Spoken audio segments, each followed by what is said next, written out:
நிச்சயமாக, கூகுள் தேடல், Google chrome மற்றும் கூகுள் ஜெமினி ஏஐ ஆகியவற்றிற்கு இடையேயான வேறுபாடுகளை தெளிவாக விளக்க முடியும். இவை ஒவ்வொன்றும் கூகுள் நிறுவனத்தால் உருவாக்கப்பட்டாலும் அவற்றின் செயல்பாடுகள் மற்றும் நோக்கங்கள் முற்றிலும் வேறுபட்டவை. கூகுள் தேடல் செயல்பாடு. இது ஒரு இணைய தேடுபொறி. இது இணையத்தில் உள்ள பில்லியன் கணக்கான வலைப்பக்கங்களை குறியிட்டு ஒழுங்கமைத்து நீங்கள் ஒரு கேள்வியை கேட்கும்போது அந்த கேள்விக்கு பொருத்தமான பக்கங்களை பட்டியலிடுகிறது. உதாரணம், நீங்கள் சென்னையில் உள்ள சிறந்த உணவகங்கள் என்று தேடும்போது கூகுள் தேடல் சென்னை நகரில் உள்ள பல்வேறு உணவகங்களின் விவரங்களைக் கொண்ட பக்கங்களை காண்பிக்கும். கூகுள் குரோம் செயல்பாடு. இது ஒரு இணைய உலாவியாகும். இது உங்களை இணையத்தில் உள்ள பல்வேறு வலைத்தளங்களுக்கு செல்ல அனுமதிக்கிறது.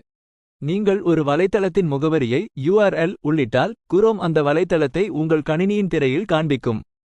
உதாரணம், நீங்கள் ஒரு செய்தித்தாள் வலைத்தளத்தை பார்வையிட